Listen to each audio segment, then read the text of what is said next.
The presentation ceremony at the Alake Palace served as the crowning moment and official seal of approval for the colorful installation rites earlier held at Baale Of Itoku, the spiritual headquarters of Egbaland and ancestral homestead of the Itoku people. In strict adherence to age-long Egba traditional protocols, the Olu of Itoku, High Chief Olusoji Shodamola, formally presented the newly installed Baale of Itoku Agbonde to the Alake and paramount ruler of Egbaland, Oba Adedotun Gbadebo, amid chants of loyalty, admiration and jubilation from family members, traditional chiefs and well-wishers who thronged the palace in celebration.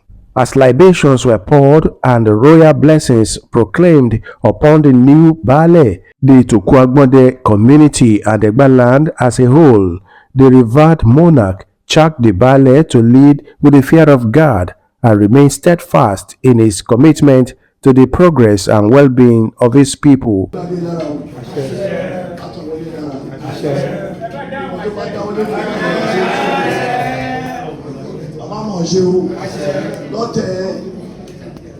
Abule Agbonde ó máa dùn lára pẹtẹ o.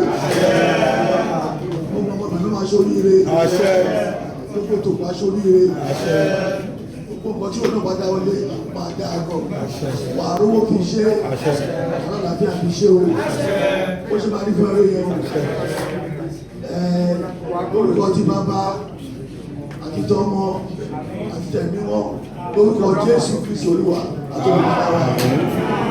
The Alake further urged the new Baale to uphold the enduring virtues of unity, peace, love, and integrity, describing them as indispensable pillars for sustainable development, peaceful coexistence, and communal advancement. The ceremony, richly adorned with regal splendor and deep cultural symbolism, once again underscored the enduring relevance of traditional institutions in grassroots leadership, conflict resolution, and community development. For the people of Itoku Agbonde, the presentation of the paraphernalia of office signals the dawn of a new era, renewed hope, and collective aspiration for greater growth and prosperity within the community.